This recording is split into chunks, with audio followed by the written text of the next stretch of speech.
pamahalaan ng lungsod ng Maynila sa pamumuno ni kagalang-galang Mayor Francisco Isko Moreno Domagoso. Sa ulat na ito, ibabahagi ng ating alkalde ang mga mahalagang tagumpay, proyekto at programang naisakatuparan sa unang 100 araw ng kanyang paglilingkod sa lungsod ng Maynila. Isang patunay ng tapat at bilis-kilos na serbisyo para sa bawat Manileño.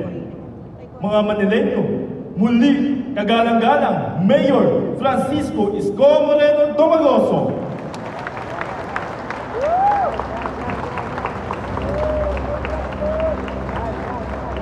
Thank you.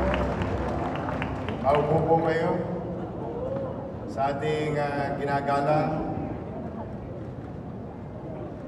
maganda, masipag na Vice Mayor Chi Atienza. Ang ating mga minamahal na kapwa halal ng bayan, Congressman Ernix Dionisio. Parang taga-Moros Accused Ligaw na yun. Congressman Joel Chua.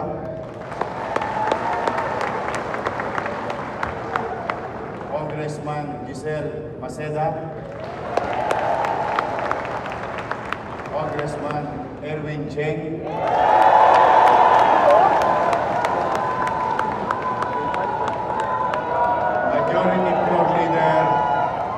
Majority Floor Leader Mon Yupanco. At mga posihal ng Maynila. Pari ba kayo makita? Except kay Ian. Kaya ba? Dala mo ba yung anting-anting mo? Maraming salamat. At siyempre, ang ating ginagalang din na matagal naglingkod sa atin sa Maynila, ang ating minamahal Congresswoman Sandy Ocampo.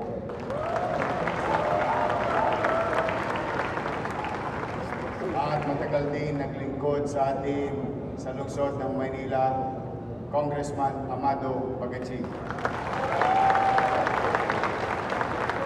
At mga dati pang halal, department heads, stakeholders, to the business sector, organization, NGOs, POs, the youth of Manila, the future of the city. To our fellow elected officials in the barangayan, sa lahat ng 896 barangays sa lungsod ng Maynila.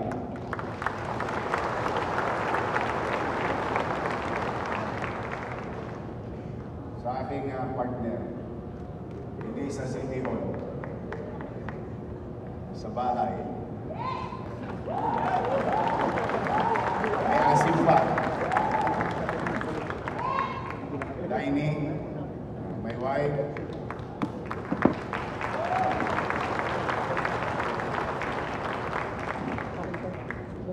at pangalawang babae ko sa buhay, dalawang kong babae ko, ang ating minamahal na Frances.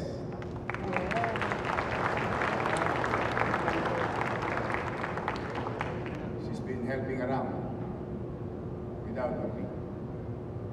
TY, mawawala. But anyway, welcome. And let me, I don't want to take much of your time. I know that all of you have mga gawain din kayo. But to the department heads of the City of Manila, magandang umaga. Sandaang araw na po nang simula na tayo'y manungkulan. Dahil sa sigaw ng taong bayan, bumalik ka na.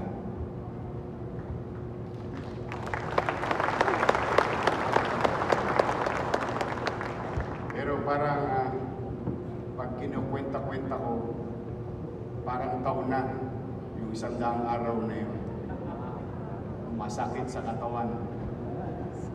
But be that as it may, sabi nga sa isang kasabihan sa Ingles, it is not the years in your life that count. It is the life in your years. Sa pamamahala naman, what matters are not the days in your term, but what you have done to make each day matter to the people you serve. We hit the ground running, and that is literal, as I have committed to you last inaugural session. Naunang aksyon kaysa inaugurasyon. Gawa bago salita.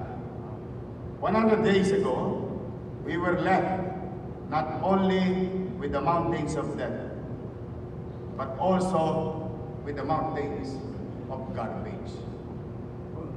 100 days ago, I was expecting to inherit a clean city.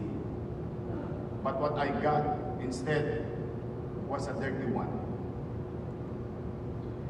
Trash-littered city streets, which were full of uncollected garbage.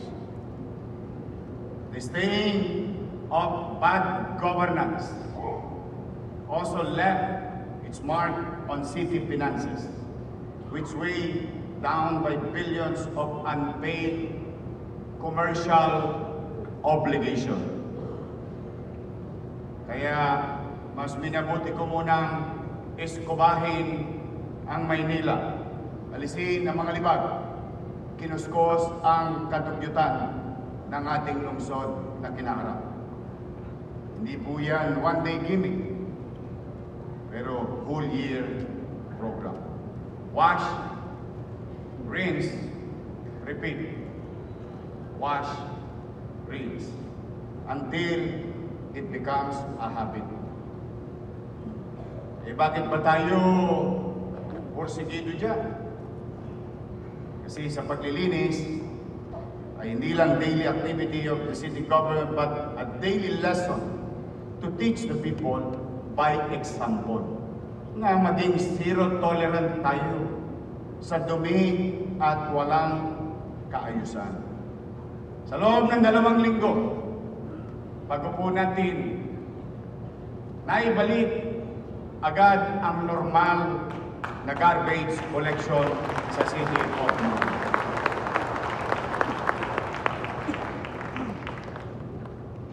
Bagay na aking ipinagpapasalamat sa kapwa ko kawanig ng pamahalang lungsod.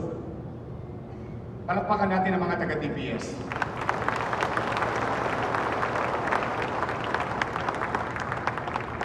We owe it to them. Araw-araw, gabi-gabi. Talagang yung mga bulo-bunduking basura ay talagang isinantabi nila lahat. Inapot lahat. Dahil lang gusto ko gumising kayo sa bagong administrasyon na parang walang nangyaring dumi ng nakaraan. Sa engineering, sa MDRRMO, thank you very much sa kanila.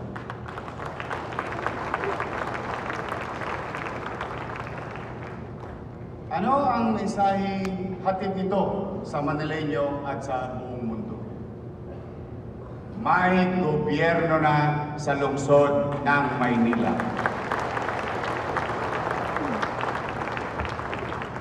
Hindi na siya MIA or what you call missing in action. As we proclaim to the world that Manila is now open for business, we also warn bad actors that is now close to crime.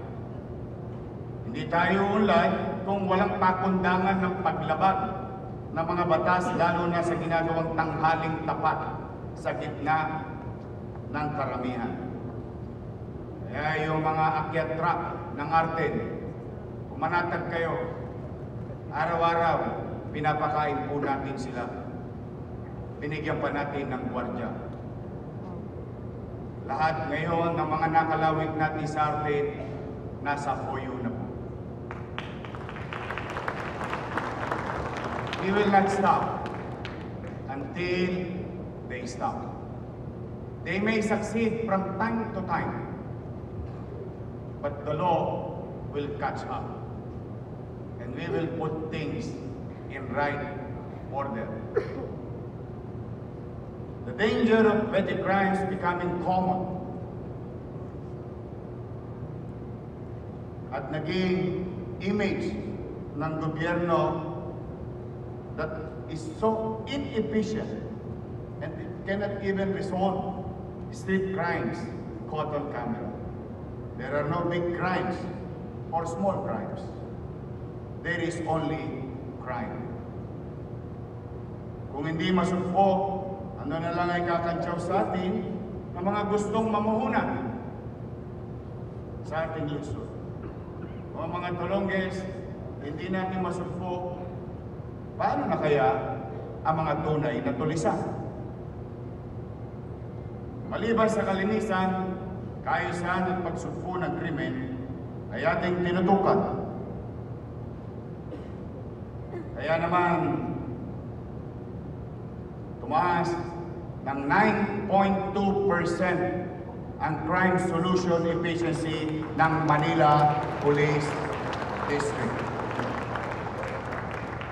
Ang ibig pong sabihin, as I have promised sa mga tulongges at tulisan sa Maynila, yes, I may not prevent you harming others. But if we fail in preventing you, I guarantee you, sa masulok kayo ng Pilipinas, tatalupang ko ang buong Pilipinas, mapapanagot ko kayo sa mata ng batas dito sa lungsod ng Maynila. This is the rationale why we began our term with ground war of hitting the ground running after crooks and hitting the streets, cleaning it, lighting it, and clearing it of obstruction.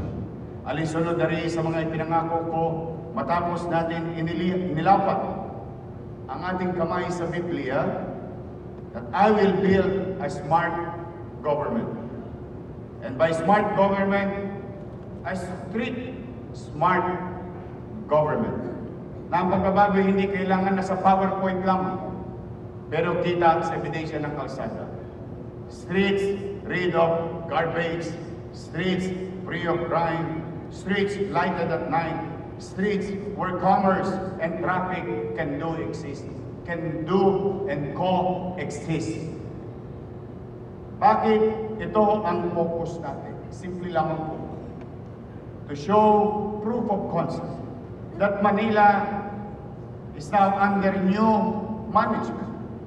One that makes sure that laws are implemented, rules are followed, basic courtesy is extended, problems are solved, and complaints are acted upon. On this, I walk the talk, we walk the talk on the city streets. Ang Torre na City Hall ay hindi ivory tower ng alkalde niyo. Ang alkalde ay nasa lansangan, hindi nakaposas sa kanyang upuan.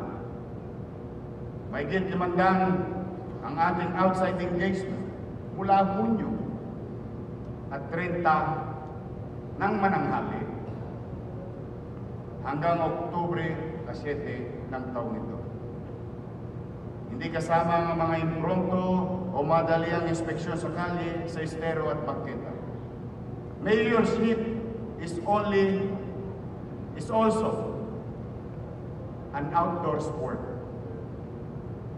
I cannot push for more change if I am a desk-bound pencil pusher or always behind a laptop screen.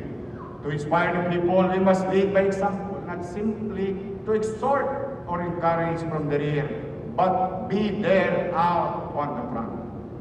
A viable leadership is the one that is visible. Tulad ng naganap, makailan lamang noong September 21. nasaksihan natin na maaaring maligaw ang kabataan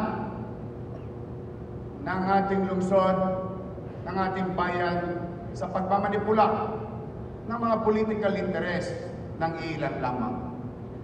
With that, those kids, and I pity the parents, with all honesty, I, for one, as a parent, hinikaya na makapamerwisyo ng makapamerwisyo ng kapaligiran, makapamerwisyo at makapanakit ng kapwa. Nakalulungkot isipin, isang pamilya ng bata ang namumulila ngayon sa kanyang 15 anyos na anak.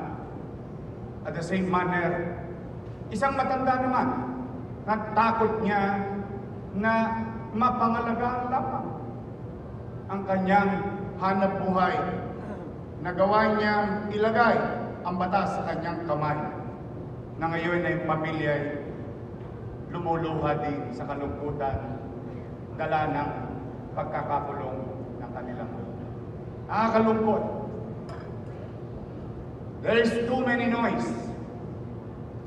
Hindi pa ba tayo nabibigay? That's why we in the city of Manila, we let them investigate. We let them do their job. And we, as elected officials, must do our job and obligations to the people of Manila. Kaya lahat ng dinistorbo, lahat ng ginulo, when Andres and I, Kenneth and I, that night, with Dennis, Biahe, and some others, I told them, bakit naman tayo ginanito sa Maynila? Hindi naman natin pinagdadamot sa kanino man na maipahayag nila ang kanilang damdamin o pagkadismaya. Bakit kailangan pang idamay ang stoplight? Kung mapapansin mo sa mga batang yaon, yung iba doon, mas may pakinabang pang stoplight kaysa sa kanila. Eh, sabi ko, the people of Manila doesn't deserve this. We don't deserve it. You paid for it. And I told them, that same night, walang matutulog. Andres, maghanap ka ng mahinga mong pintura. Kenneth, lahat ng truck na available. Gusto ko gumising bukas ng umaga ang mga taga-lungsod ng Maynila. Bago sila natulog, nalulungkot sila sa katayuang pisikal ng ating lungsod sa ginawa ng mga dumako dito sa Maynila. Gusto kong gumising sila para lang silang binangungot at nagising na parang walang nangyari.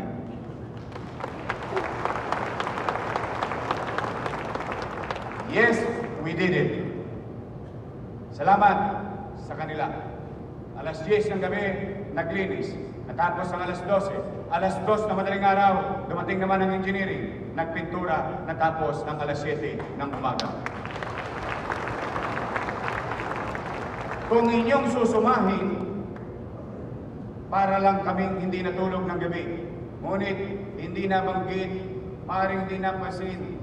The day before that, hindi pa kami natutulog sa paghahanda ng MHD, ng MDRRMO, ng Red Cross na partner namin, kung saan nag-alay kami sa mga dadako sa Maynila ng doktor, ng nurses, ng EMS, pati ihiyan nila tubig upang maiparamdam sa kanila na welcome sila sa Maynila. For 48 hours, your city government did not sleep. But then again, those are water under the bridge. Salamat sa Diyos. Salamat sa mga empleyado ng lungsod ng Maynila. nakaraos tayo.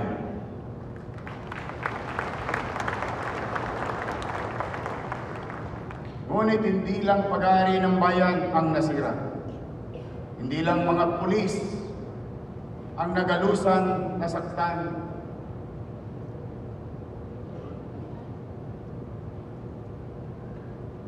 Ang mga damdamin ng mga magulang sa pag-aalala nila kung ano sasapitin ng kanilang mga anak na naligaw ng landas. Kaya, anyway, way forward. I hope marinig to na mga kabi-kabilang parte ng politika. Iba't ibang kulay ng politika.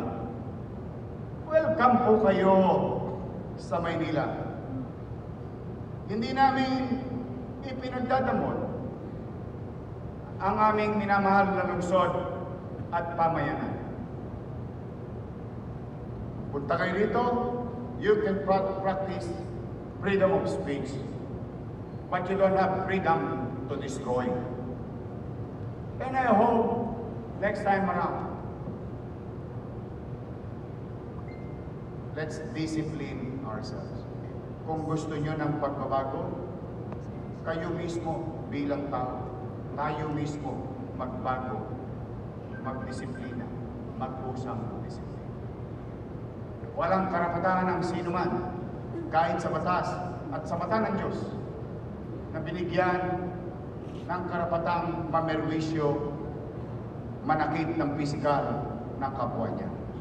Wala po yun. Technically and morally. But again, you're always welcome in the city of Manila. But those people, I'm just awaiting for your warrant of arrest, because there are some individuals who are still at large.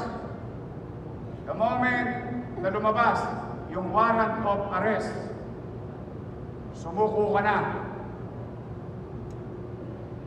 Dahil tatalupang ko ang buong Pilipinas, papapanagutin kita sa mga taga-lungsod ng Maynila sa batas ng ating bansa.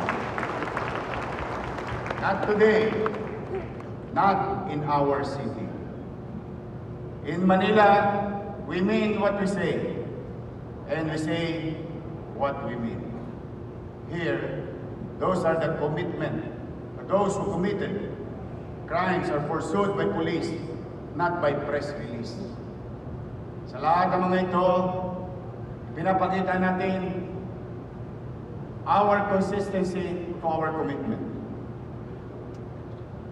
Kaya, ang gusto ko, gobyernong laging mabilis kumilos. Confidence ang kailangan ng pamahalaan. Confidence sa puso't isipan ng mamamayan. Kapag ang mamamayan may tiwala sa pamahalaan, mas mabilis na abante ang ating komunidad at syudad. Confidence shown not in terms of likes and shares and views that appears on our social media platforms, but confidence computed in terms of more funds in our coffers, new investment in our city. While before, Manileños voted with their feet by leaving the city, now the vote of confidence takes the form of more business permits, filed, and higher revenue paid. Ngayon, sa ating layuning ibalik ang tiwala ng mga Manileño sa kanilang pamamahala o pamahalaan, muli natin binuksan ang e-boss o ang Electronic Business One-Stop Shop. Sa malinaw at maayos na proseso, layunin natin sa e-boss na muling maibalik ang tiwala ng mga namumuhunan sa lungsod ng Maynila. Dugot pawis na buwis ay ginamit ng tama. Binigyan ng pagpapalaga ng kanilang pamahalaang lungsod. at sa pamamagitan ng IBOS, sinuklian tayo ng taong bayan. Lumobo ang ating koleksyon sa business taxes at iba pang licenses at permit ng 552 million pesos. Sinalubong ang ating tax amnesty. Kuriin ninyo, wala na tayong pera, nag-amnestiya pa tayo. Narinig ang panalangin ng taong bayan. Forgive us our debt and deliver us from red tape. 141 million pesos mula sa mga delinquent tax payments ang ating naging ganansya. Habang marami nag-iingay sa flood control issue na unang narinig, at alam naman natin, unang nasimulan ang paglalahad nito dito sa lungsod ng Maynila, tayo naman ay tumutok ng kung ano ang obligasyon ng mga kontraktor sa inyo, sa atin bilang mamamayan ng lungsod ng Maynila. Sabi nga ng ilan, sinisingil nga natin ng buwis. Yung nagtitinda sa kalsada, etneb sa umaga, etneb sa hapon. Pero ito yung mga bilyong-bilyong kontrata, hindi ko malaman, kayo na ang humusga. Paano nakalusot ng 2022, 2023, 2024, 2025? Itong mga bagay na ito sa pamahalang lungsod. Dalawang bagay lang yan. Walang gobyerno o walang malasakit sa tao. But not in Manila. Dahil dito, nakalikom tayo ng 131 million pesos sa contractor's tax mula sa 315 flood control projects simula ng 2022 to 2025 and still counting. Paul, marami pang SOA.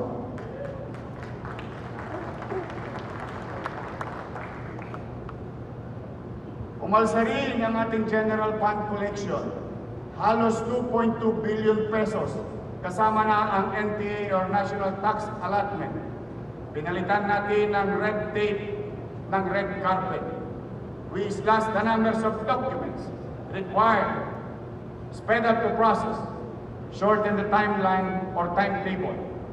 Noon, umaabot sa isang hanggang 2 buwan bago maaprobahan, mind you, bago maaprobahan ang renovation or fit-out project. Just imagine, 2 months. Ngayon, ito ay maaaring aprobahan sa loob lamang ng 1 linggo o 3 araw sa lungsod ng Maynila. Para sa mga construction project, residential, commercial, institutional, industrial, mula sa dating 2 hanggang 5 buwang proseso, ngayon ay 3 hanggang 5 araw na lamang ang kinakailangan nila. In fact, last night, before DCDC, I was informed, the one who applied with us last week paid 3 million pesos for zoning fee today. So just imagine what we can do more if we are more efficient and we practice the ease of doing business in the city of Manila. At ito'y hindi laway-laway lang. About 3 weeks ago, more or less a month ago, your MCBA in its board, chaired by yours truly, mula sa 22 dokumentong kakailanganin ng karaniwang hinihingi sa zoning application, ngayon ay 7 na lamang. At kung hindi ka naman pumasa at kailangan mong umapila. From 15 items, ngayon 5 na lamang ang kakailanganin. Dahil sa pagbabagong ito, nakalikom tayo ng 23.6 million pesos sa 350 clients na nag-apply ng zoning at locational clearances ng kanilang mga negosyo sa lungsod ng Maynila. Nandiyan dyan mga restaurant, convenience store, bangko, ospital, sinihan at iba pang residential at commercial project. Dumami rin ang building permit. Noong araw, pupunta ka sa zoning, pupunta ka sa building permit, dapat tapos na sa normal. Ngunit, anong ginawa? Pupunta ka sa zoning, doon sa maliit na butas, at nagsisilipan kayo, pero mo nagbabayad ka na buwis. Ang inalay lang sa'yo, ganitong kaliit na butas at nakakandadong opisina. Literally, nakakandado ang opisina. Dapat tapos ka na, babalik ka pa raw sa zoning. Baka kasi may nakalimutan ka pa. But mind you, to our stakeholders, gone are the days. No more lonely nights. Wala na po sila. Salamat sa mga taga-lungsod ng Maynila.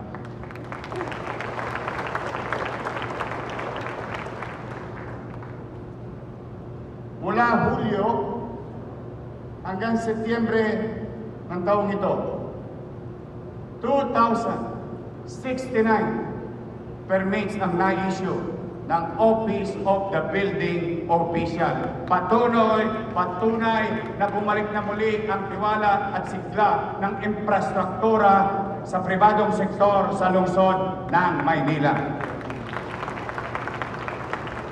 Umabot sa 702 million pesos ang halaga ng proyekto ng kabuuang lawak na 67,526 square meters na na-issuean ng nasabing permit. Muling nag-invest, naniniwala sa ating lungsod ang ating mamamayan at negosyante. Kung may mga bagong bahay at gusali, may dagdag ding hanap buhay. Kung noong ay 18.9 million pesos lamang ang nalikom ng business permit mula July to September 2024. Ngayon, tumaas na mahigit kumulang 300% ang nalikom, amounting to 58.9 million pesos sa business tax. Parehong buwan, parehong dami ng buwan. Parehong opisina,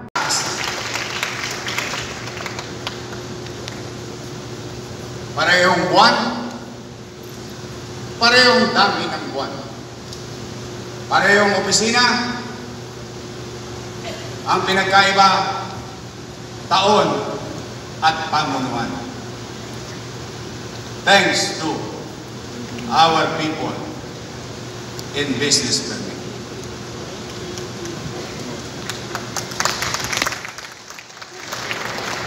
As like what the Secretary of the CDC said a while ago, Director Mark, housing, education, healthcare, these businesses produces 12,752 jobs generated for the city of Manila and for our people.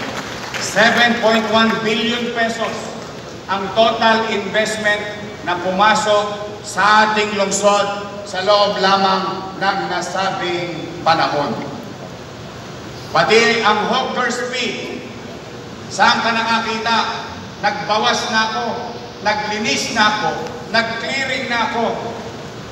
Pero ano ang naging epekto?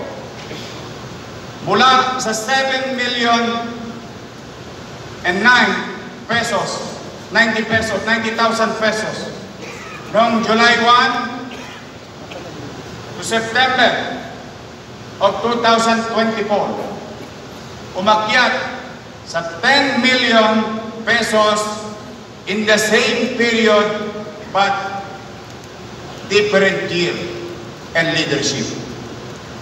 Paano nangyari yun? Nagbawas na. Tumaas pa ang kita. Kasi po, unti-unti nang nawawala muli si Eddie at Patty.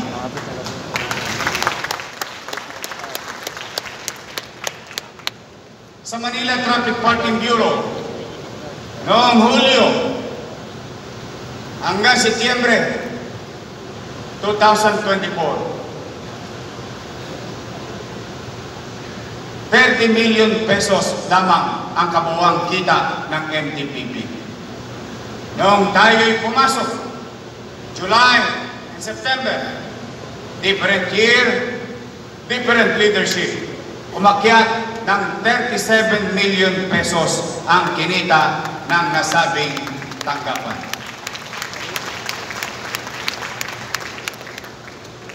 Mahigpit pa ako niyan. Bakit kaya? Matanong natin sa ating mga sarili. Patunay na kapag maayos ang sistema, disiplinado ang mga enforcers, malinaw ang direksyon ng pamahalaan, may resulta, may koneksyon, at may tiwala ang taong bayan. At pagsusumikap ng Office of the City Administrator, nakalikom din tayo ng karagdagang 38 million pesos mula sa contractor's tax. Natanggal na ang mga buhol-buhol sa salabat na records ng ating mga revenue centers. Sa pangkalahatan, napabuti natin ang kalusugan ng ating financial na kalalagayan. Hindi pa po tayo nakakaraos sa todo, malayo pa po tayo. Pero hindi na po tayo nag-iikaos. Kung dati nasa ICU tayo, ngayon think of health na lang. Paano natin nagawa ito? What is our formula for fiscal stability that we so desire? Dagdag, bawas. Ulitin ko. Dati, negative yun. Let's say make it positive. Dagdag, bawas. Dagdag na koleksyon through efficiency of collection, bawas gastos o walang kapararatang paggasta ng salapi ng taong bayan. We have diffused the budgetary time bomb that was the surge in job order. At maraming nakaka-relate dito sa loob. Kumpara noong January to June, 9,830 JO. At ang masakit, tatambay ka lang sa kanto, JO8 ka na. Sarap. Sana all maging tambay. You know what's JO8? 14,000 pesos. Wala kang gagawin. Tatanggalin mo lang ang poster ni Isko at Chi.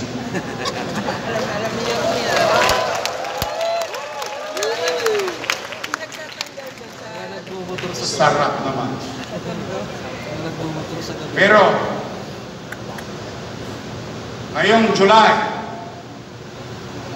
to December 2025, we now cut those things and we cut the category of JO. Mataas na JO, mapanganib na trabaho. Magaang na trabaho, may JO pa rin, pero tama lang ang sweldo.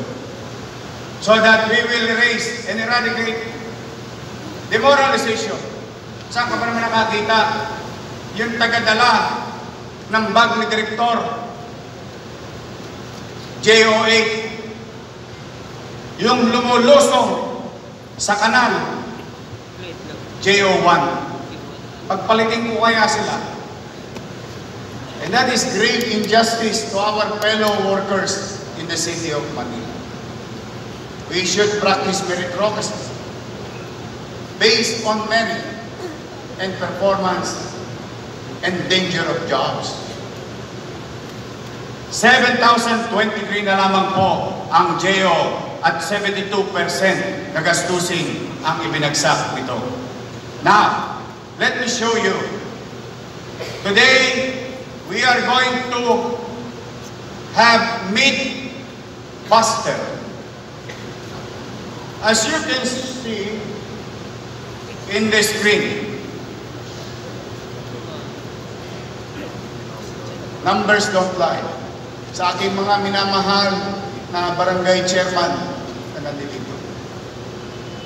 Tingnan po ninyo, noong Disyembre, ang GEO, January, February, uy, malapit na eleksyon. March na. April, magpapasya na ang tao. Eh, natalo. Noong May.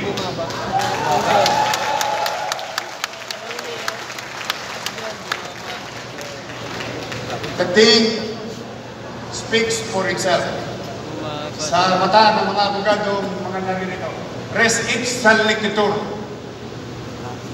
And what we need, what do we really need for us to operate, to us to function at the bare minimum? Tingnan po ninyo yung ginawa natin noong July. Yan lang ang kailangan natin. Wala nang iba. Kung dumagdag ng kaunti, eh kung luluwag tayo. Tingnan po ninyo ang difference. That's how we were rated. Whether they accept it or not. That's how they utilize at some way. Pero, tingnan ninyo, ang masamang epekto ng ating ginawa sa lungsod. But then again, ang mga bayarin at ang ating binayaran, hindi lahat malaki. Pero, at least, sa katagang nababasa sa jeep, hudas ng pay. Hindi nila pwedeng ipukol sa atin. Bakit? Ibaling hindi ako nakapag-aral. Ibaling high school graduate lang ako. Ibaling sabihin na nilang artista lang ako at bobo ako. Ibaling ako sa paningin nila ay walang alam. Pero meron ako isang ugali. Hindi po ako manunuba.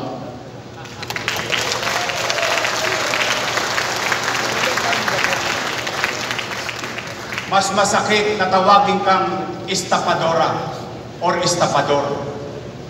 Because the things that you bought, the things that you acquired, you should pay. And that I cannot take. Yes, it's hard. It's really hard. I am not complaining. I'm just stating facts. But that is the real situation. We together as government, we must continue to honor our obligation to create certainty in government transaction. And that will send the message to the business sector, may gobyerno sa lungsod ng Maynila.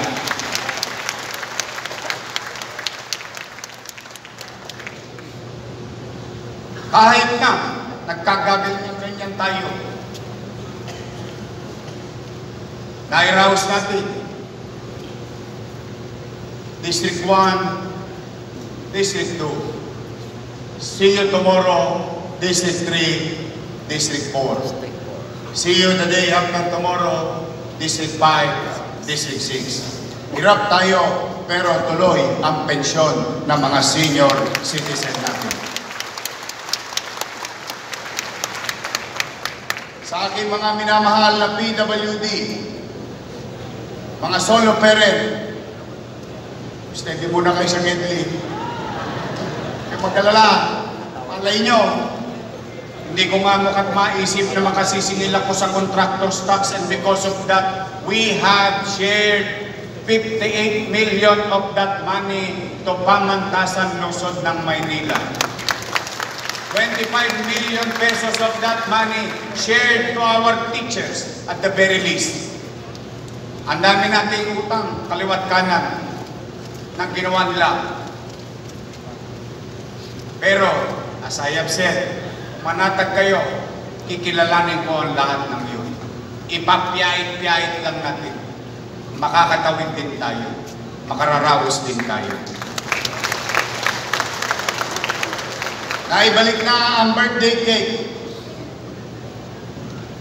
35,380 na ating mga senior citizen. Nabalik na ang gatas.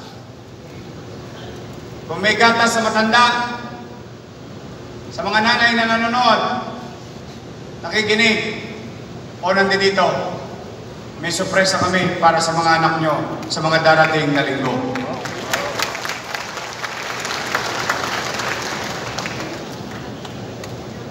Napondohan din natin, ako, yari na naman ako.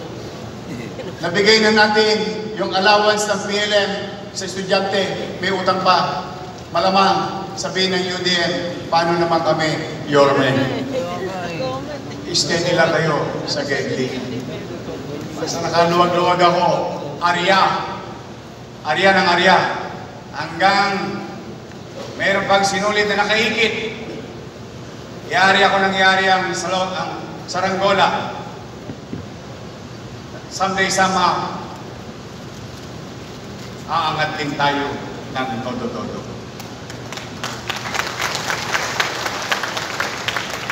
Aberya dito, aberya doon. 5-5 ang naging aberya. Maraming nasirang tahanan.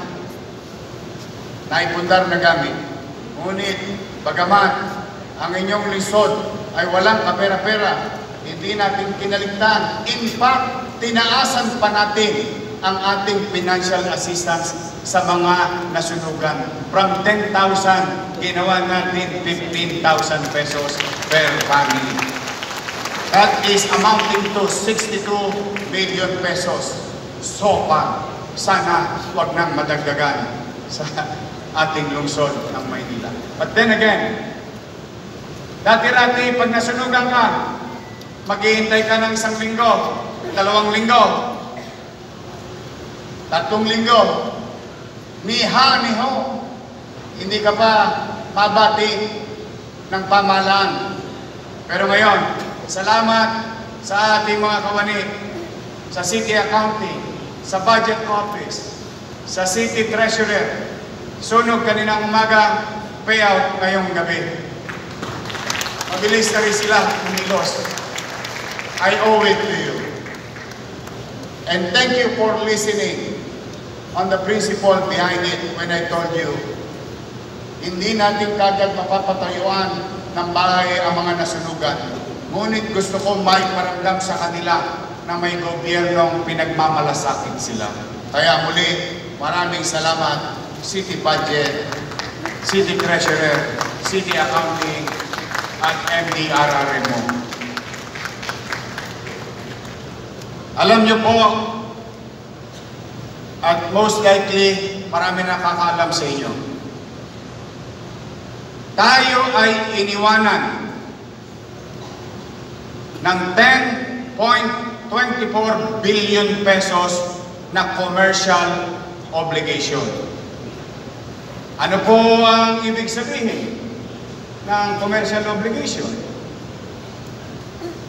Ayan po ay mga gastusin pang-araw-araw na kinukuha ng pamahalaan. Gamot, gaas, sabon, gwardiya, construction, and so on and so forth.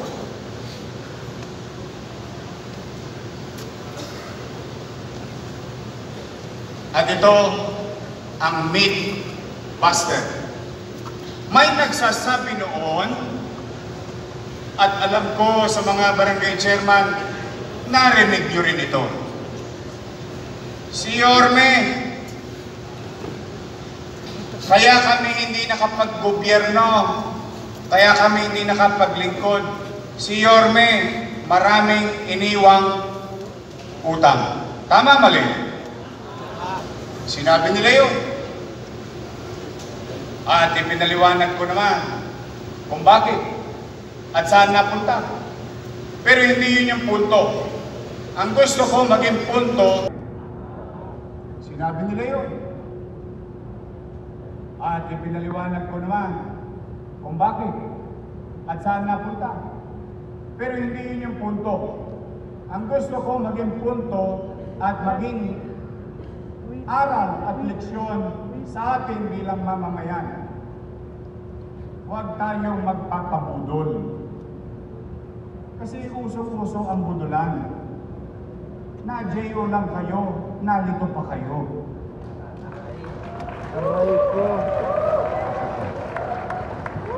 And I'm gonna address it straightforward.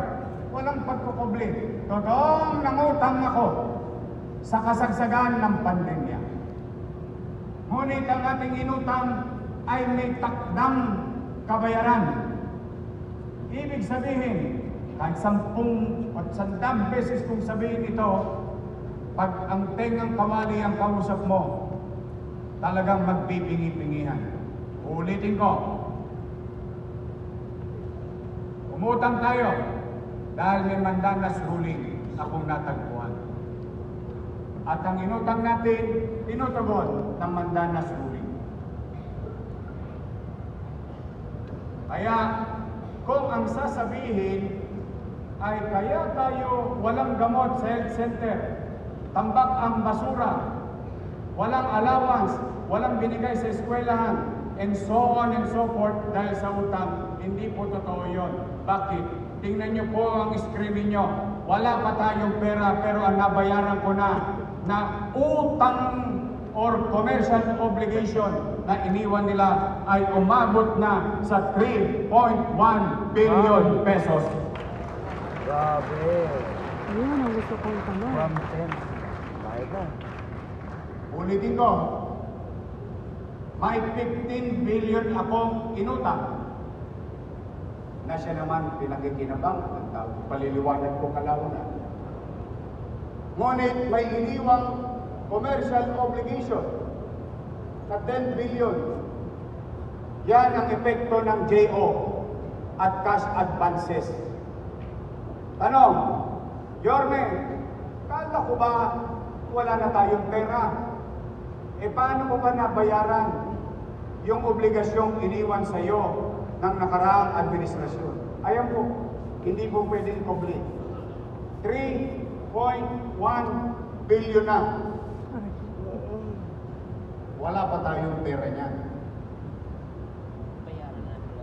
Tanong, Babasa. Yorme, nakabayad ka ba 10.5. sa mga inutang mo sa bangko ng Land Bank at DBP? Ayan din po, 272 million pesos. No. So which is which? Sino kaya ang tapat at totoo?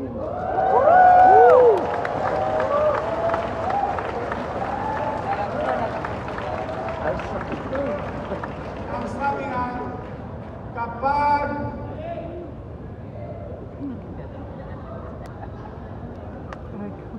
kapag ka gusto, maraming pagtamad, maraming Dahilan. dati, let's fix it. Myth buster cannot be lied. Oh, pwede ko namang subain, istapahin. 100 days na. Makita mo yung susunod na page. Yung sa picture, makikita niyo yung mga binayaran kong obligasyon sa kanila. Pulis na nga lang ang utang ko, PWD na lang, saka solo parente. Although sa marami pang utang. Gamot na bayaran. Bakit? Bakit natin nagawa yun? Yung una nyong nakita kanina. Yung una nyong nakita na ginawang JO ang pera, imbis na ipambayad sa obligasyong kinuha. So, I think by this time, that will put an end to your doubts in your mind. And I think we have a clearer picture of where we are. But don't worry. Be happy. Makakaraos din tayo. Tanong, totoo ba na may iniwang 10 bilyong commercial obligation? Sila, totoo. Hindi pwedeng ikaila. Ang tanong ng mga Manileño, ang tanong namin, may naramdaman ba tayo sa 10.2 billion na yun? Hindi ako para humusga. Naghusga na ang taong bayan. Walang naramdaman. Kaya nagtagumpay ang bumalik ka na.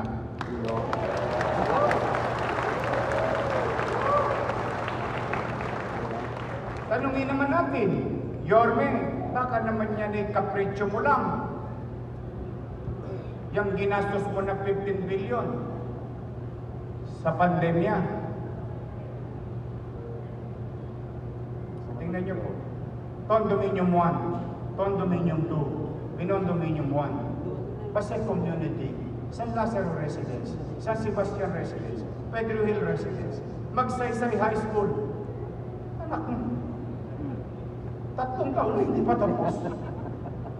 Samantalang ginawa natin yung Albert, ginawa natin yung Manila Science, ginawa natin yung Alvario, all 10-story, fully air-conditioned public school.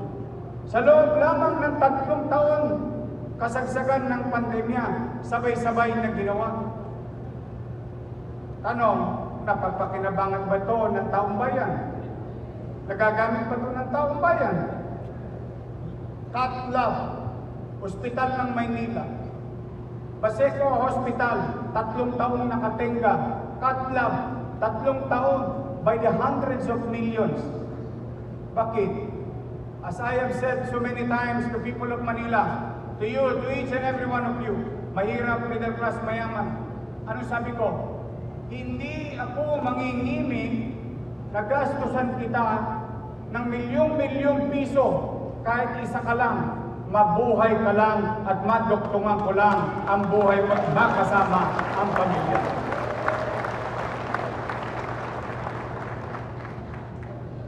That is our pledge. That is our commitment in delivering healthcare in the city of Manila. Pero wala. Hindi ginamit. Maraming gamit. MRI, CT scan. Itinatago. Huwag daw gamitin, baka magasgas. Wow. Heavy. How come? I am no doctor. But I know how it feels. Nang mamatay ang lolo ko, kaharap ako dahil walang dextrose. Umiyak na lang ang nanay ko. I know how it feels na ang isang bata nasa ospital, kailangan iwan siya ng nanay niya sa tabing kama kasi yung nanay niya kailangan maglabadan muna para may pambili ng gamot sa kanyang anak sa San Lazaro Hospital noong dekada 80. I know how it feels. I hope you won't feel the same thing. You won't experience the same thing. That is why, that is my pledge and full commitment to the medical sector of the city of Manila. We are 100% going to invest whatever we can, whatever we have, na magkaroon lang ng sapat na pagkakataon, pantay na pagkakataon, ang isang mahirap at isang mayaman, pareho ang gamit sa ospital, pareho may gamot sa ospital, pribado man o pampubliko. Kaya po, sa mga nanay at tatay ko, kulang pa, marami pa. Huwag kayong mag-alala. Maraming salamat sa PhilHealth. Palakpakan natin ang PhilHealth. Palakpakan natin ang DOH.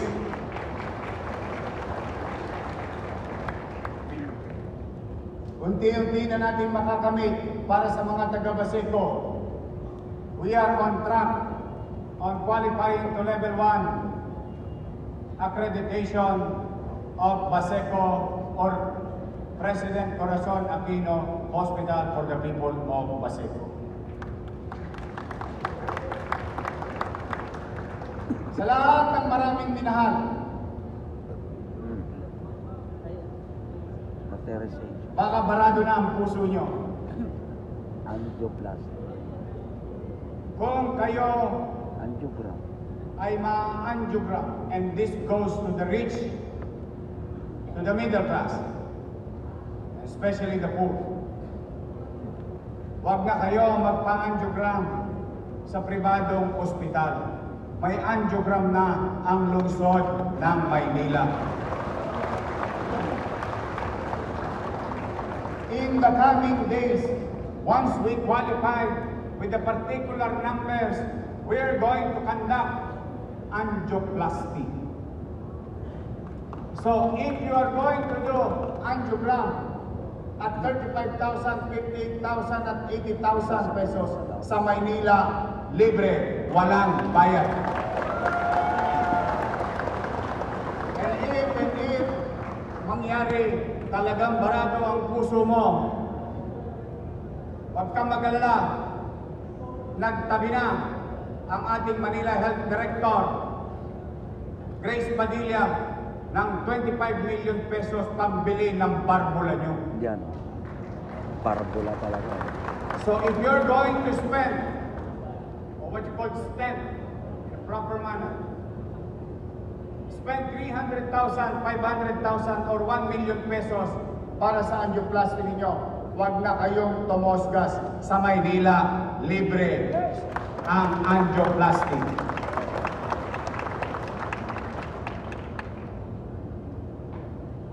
Now, with our commitment to education, wala tayong pera. Yes, kayo mag-alala, makakaraos tayo. But we have to move on. We have to move fast. Because we've lost 3 years of our lives of stunted growth in the past administration. Now, Hanggang maloko. why am I saying that? Before I left as your mayor in 2022, I committed myself to Pamantasan Luzon ng Maynila. In fact, not only Laway, I created an ordinance, passed it before the City Council, to make the old hospital ng Maynila to be converted as an educational facility wherein we can accommodate more doctors and nurses. We can be part of nation building by producing more doctors and nurses and medical students. From 300 based sa assessment ng PLM, pag naitatag natin next year ang Pamantasang Luzon ng Maynila, College of Medicine, or what you call PLM Academic Building for Health Sciences. At kilala nyo naman kami. Kung ano ang drawing, yun din ang mangyayari. Boom. We are going to push through with this. Why? We, as City Government of Manila, modesty aside, I think we are now the largest healthcare provider as local government unit in the entire country. And we must adapt to the demand by producing more doctors and nurses in the future or other medical allied field. Yan ang pangarap natin. Kanino? Sa anak nyo, sa apo nyo, at magiging anak ng apo ninyo. Soon, they will have such school. At pag nangarap sila na maging doktor, hindi naman kayo mahirapan dahil available na in the coming years itong pasilidad para sa mga estudyante ng pamantasang lungsod ng Maynila. Mga Manileño, mga manggagawa sa pangkalusugan, naibigay na rin natin yung 125 million pesos na PhilHealth share or professional fee ng ating medical and non-medical. At pumanatag kayo, malamang doblado to sa December.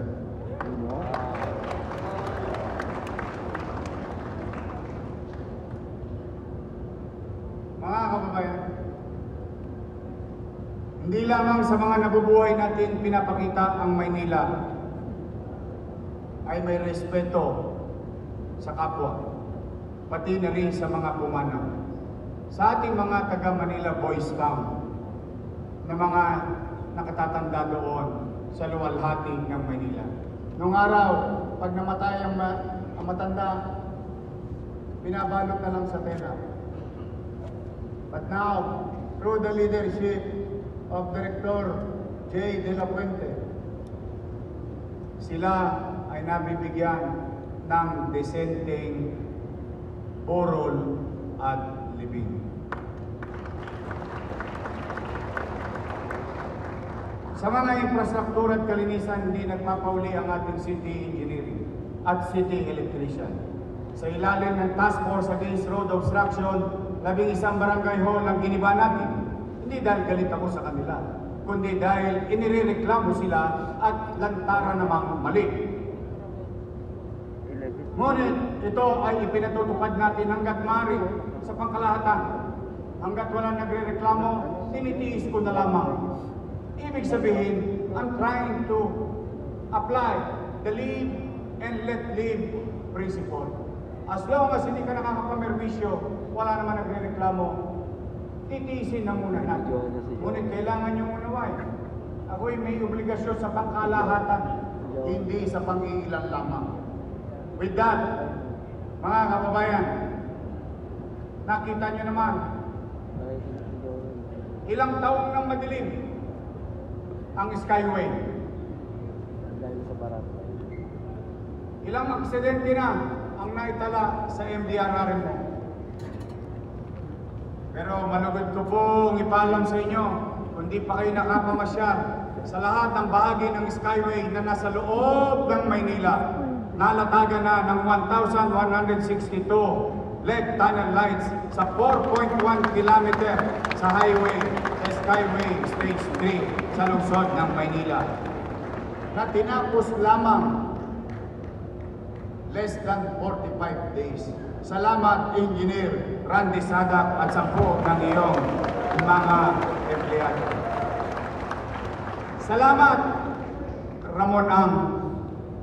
Mabasa ka sana ng ulan. Lumami ka pa. Bakit ko po'y pinagpapasalamat? Lumiwanag, naglagablab ang Quirino hanggang Suber, ang Quirino hanggang Zamora, ang Quirino hanggang Linaw. Walang Toscas ang Maynila. Libre po natin lang.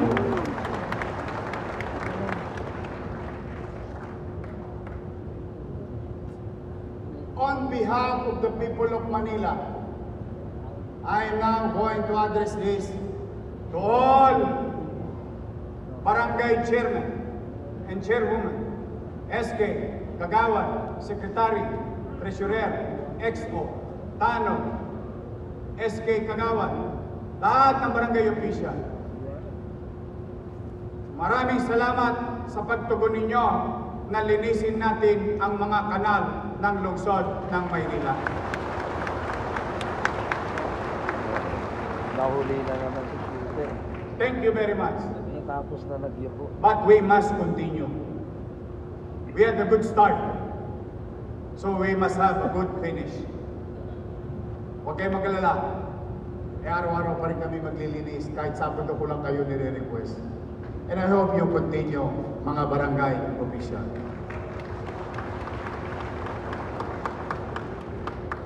Sa larangan ng edukasyon, tiniyak natin ang bawat batang Maynila hindi maiiwanan sa digital age. Inaprubahan natin immediately, and I think, if I'm not mistaken, 2 weeks pa lang tayo sa pamahalaan. Inaprubahan natin 143 million pesos galing sa Special Education Fund para pondohan ang One Smart TV, One Classroom sa lungsod ng Maynila. Wow! Pagbili ng laptop sa mga teachers, pagbili ng tablet armchairs at boardbooks para sa mga mag-aaral. Ito ay para sa 397 kindergarten classroom sa ating pampublikong paaralan. Hangad din natin na makapagturo at makadagdag sa aktibidades, mahalagang aktibidades ng ating mga bata. In just 100 days or less, 2 bagong library na itatatag sa lungsod ng Maynila. Moving forward, and before we end, I have so many reports. Pero inano ko na lang yung mga medyo masarap. Yung mga rekado. Someday, anyway, I'm always reporting to you every Friday. Wala naman kaming kinupublik. Now, nais ko lamang ipaalam sa inyo. Saan tayo tutungo? Yun na, ang plano. Una, nakikiramay ako sa mga biktima ng lindol sa Cebu. May award yun. Now, as we were advised, as we were informed, in the past years, by so many agencies, we, in Metro Manila, not Manila alone, but in Metro Manila, we must come and be prepared with the big one. Oo nga, tama. Kaya, ang una natin gagawin, magkakaroon na tayo, hindi lamang sa eskwelahan, hindi lamang sa opisina, magkakaroon tayo, kakailanganin ko kayo, mga chairman, mga kagawad, we need to do this for our sake. When the time, pag iyan nangyari, hindi natin maka-quantify. Yes, we are prepared on some logistical capabilities, but we as constituents, as people, as citizens, must come prepared. We will conduct annual community-based simulation earthquake drill sa buong Maynila at kailangan ko ng tulong ng 896 barangay. Magsisimulate tayo ng umaga, may araw. Magsisimulate tayo ng tanghali, tirik ang araw. Magsisimulate tayo ng gabi, baka hanggang mangyari habang tayo natutulog, baka hindi na tayo magising. We will never know it's when and how big and how hard we are going to be hit in Metro Manila. But we must come prepared. Ito naman ang mga sumusunod na tutunguhin natin. May awa ang Diyos, loobin nawa ng Diyos. Pagbigyan tayo sa ating magiging kahilingan sa Pangulo ng Bansa. Nabigyan tayo ng agreement sa Intramuros Golf Course to be converted as open green space or Intramuros Forest Park. You know? Total, puro halos taong gobyerno lang nakikinabang sa golf course na yun. Bakit hindi na lang pakinabangan ng mga nanay at tatay kong senior citizen na makapag-jogging-jogging sila? Ang mga kabataan may malalakaran, ang mga tao may mapapasyalan. Kung kayo ay nakarating na sa New York, hindi po sa Cubao, Tawa. meron silang tinatawag na Central Park. Noong 2019 pa yun. And that is our aspiration. 2019 pa yun. This, if given a chance, Pagpapatuloy niya. No? brought to us the management or given to us the management of this. This will be the future of our children. Open green space in the city of Manila. Meron na sinasabi ko sa Minto at Elsa na kailangan Kaya nga ang hiling ko lang, sister, ang hiling ko lang kahit Yusufrak lang. Yung pang Toscas, paala na. Sabi nga, ano sabihan sa English? Do your best and God will take care of the rest. Santa Ana National Shrine, Plaza Calderon. I will flatten the entire area to make it seamless that your peripherals and yung vista ng tao pagpapasok na sa makasaysayang Santa Ana, ang makikita niya yung makasaysayang simbahan ng Santa Ana, hindi ng kable at kung ano-ano mga istruktura doon sa Calyang Yaon. We'll bring back the old days, the glory days of Santa Ana. Yan ang yaman ng Santa Ana. We will take care of it. We will redefine it to make it more appealing and looking back with our heritage. Loton Underpass. Sa Santa Ana, wala tayong hingin, pera na lang. Sa Loton, pwede tayong manghingi, pero pwede rin tayo pera na lang. But this is gonna be our Loton Underpass in the coming years, hopefully. Of course, nakita nyo na ang mga Europeanong design ng pamantasang lungsod ng Maynila. Parang gusto kong magdoktor. Binondominium 2. At pagkakahingi ako kay Presidente, isasabay ko na yung Binondominium 3. Wow! Meron na tayo dyan. Ako po ay naglalahat. Pakinggan nyo't maigi ha. Merong kakayanin, merong papangarapin, merong hihingin. Pero hindi ako titigil until we achieve those. There are properties of the national government underperforming. And today, to prove to you my aspiration, why am I looking into this? Paglabas nyo po dito, nyumanga lang kayo sa kanan. Diretsuhin nyo bago magkirino. Diretsuhin nyo po. May malaking lote, underutilized, owned by the government. What we going to suggest to the President, itayo ang Bureau of Plant Industry NCE vertical housing program about 4 buildings. That is our going to be suggestion to the national government. Sa Bureau plan. At patuloy natin popondohan ang Land for the Landless program ng lungsod ng Maynila. Again, we used to own this. But napabayaan, nakuha sa atin, natalo tayo sa kaso, nauwi sa national government. But we own it. We own it.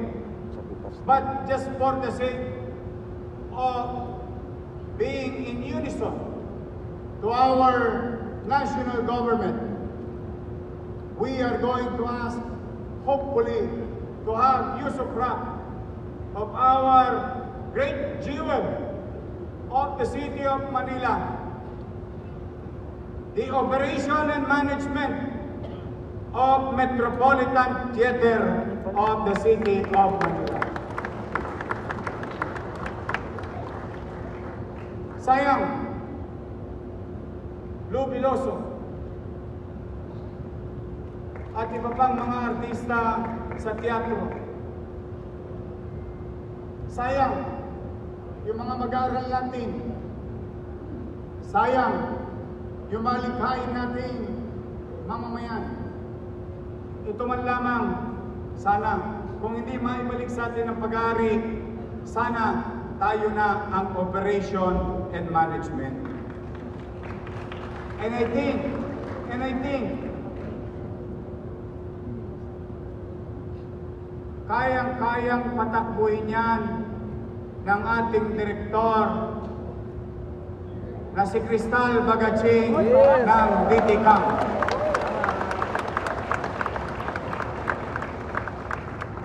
Sa mga taga-Sampaloc, taas ang kamay. Sa mga taga-District 3, taas ang kamay. Taga-District 2, taas ang kamay. Isa sa problema ng 2, 3, 4, nung tinamaan ng train, nung tinamaan ng skyway, nung tinamaan ng connector, nabakante ang lote. Ito ang pangarap ko para sa inyo. Hopefully, payagan tayo ng TRB. Public parking space under the skyway. Para kayo na mga barangay chairman, araw-araw na lang, most likely, buwan-buwan, nakakatanggap kayo ng away kapitbahay dahil sa paradahan pa lang. This will be the solution at creating space, utilizing space underneath by the constituents, by the community. Ang kailangan lang dito, mind you, ito walang toskas masyado. Piyahit-piyahit lang ang toskas dito. Ang kailangan lang dito, national government, TRB, Skyway, and Office of the President. Why? Tingnan po natin, kabisado yan ng mga taga-2, kabisado yan ng mga taga-3, taga-4. Pansinin nyo, dalawang bakanting lote yan. The other vacant space is for the future of rail. But underneath is gonna be an open space for life. Then, I think we'll put it in better use. And that is our proposal. Parking space under Skyway NLEX connector viaduct through DOTR and TRB. Now, mga kababayan, as you can see, Condominium 1, Condominium 2, Condominium 1, hindi na po ito mga picture. Kasi community, San Sebastian residence that we are about to deliver, San Lazaro residence that we are about to deliver, and Pedro Hill. Sa mga nabola na ito raw ay rent to own, I hope hindi pa kayo nagbayad. Dahil naawa ko sa inyo. Hindi siya pwede maging rent to own kasi po wala po siyang titulo. Ang rent to own is something that you own later on. We're in the city of Manila giving it to you for 2,000 pesos. Almost free. At pagdating ng araw, ayaw mo na, umasenso ka na, lahat ng hinulog mo 2,000 pesos, ibabalik pa sa iyo ng lungsod ng Maynila. Why change it? That's why maraming hindi makahabi. Bakit? Sino may extra 15,000? Sino may extra 10,000? Sino may extra 20,000 na mahirap o empleyado?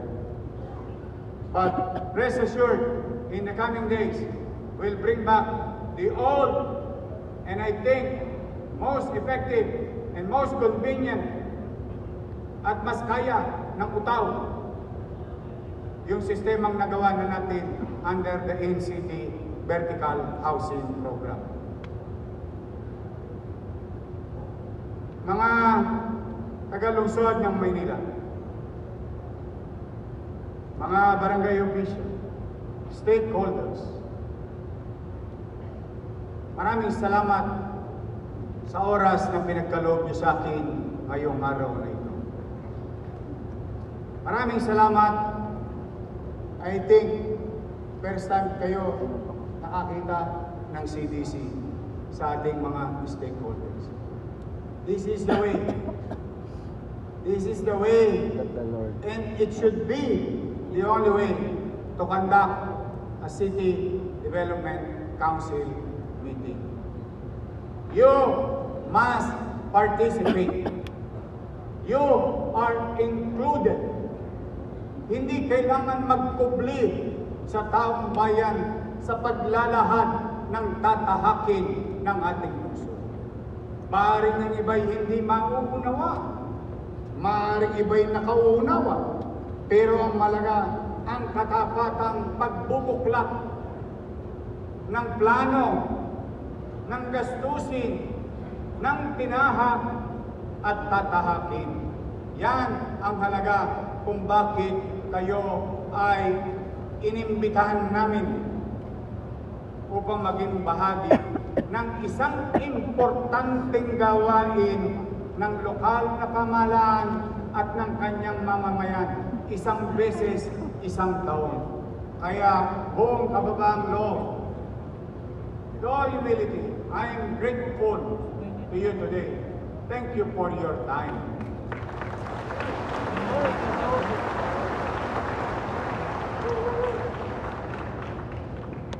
Now, I, your mayor, in my own little way, sa maliit kong kaparanan, bagamat marami pa tayong susuungin na suliranin, marami pang fiscal engineering ang ating gagawin. Marami pang pagtatagpi-tagpi na mga nasira. Pumanatag kayo. Hindi ko sasayangin ang araw na pinagkaloob niyo sa akin today o sa araw na ito. Pipilitin kong mag-inam at maging epesyente sa darating na 1,000 araw ng buhay natin.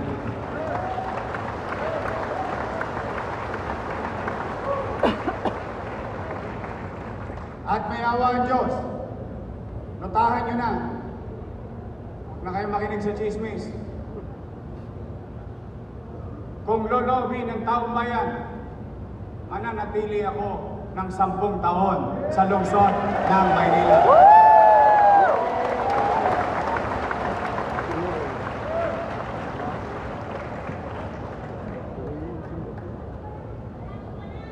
Pagod na ako. With all honesty. Time to retire naman ako pagdating ng araw. But now, Boss, may national pa. are we going to be successful?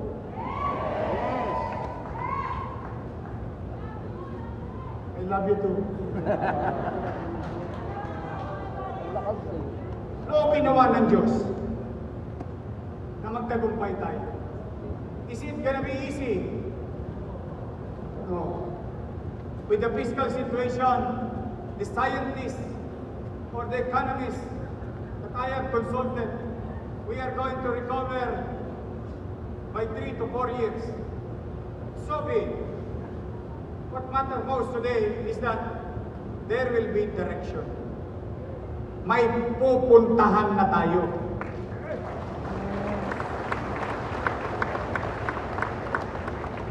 Kaya nagsusumamo ko sa inyo, mga chairman,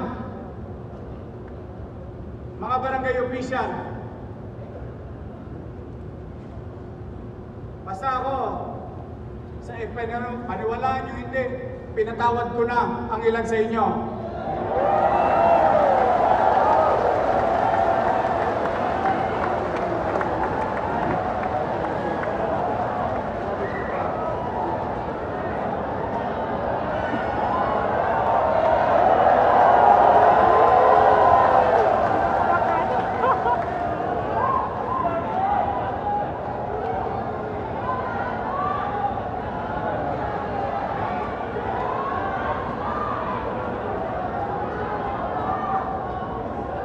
Mga kapwa ko halal ng bayan, help me heal the city.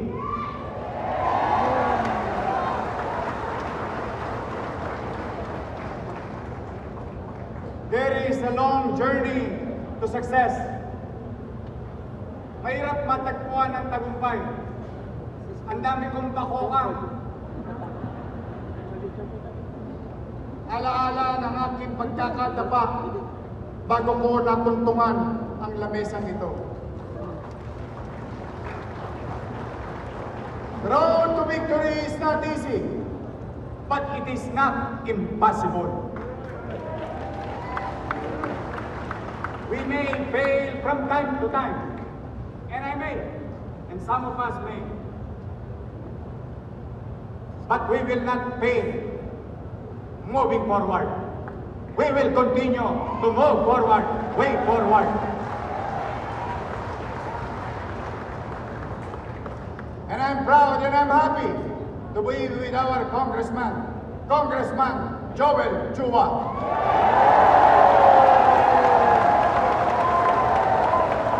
Dr. Giselle Maceda. Congressman Erwin Cheng. Pasensya na kayong tatlo, ang pinaka-paborito ko, Ernest Dionisio. Taga-distrito ko kasi. Yes. Sir, ako, who am I not to forgive? I'm no God. I'm no perfect. I have shortcomings and mistakes.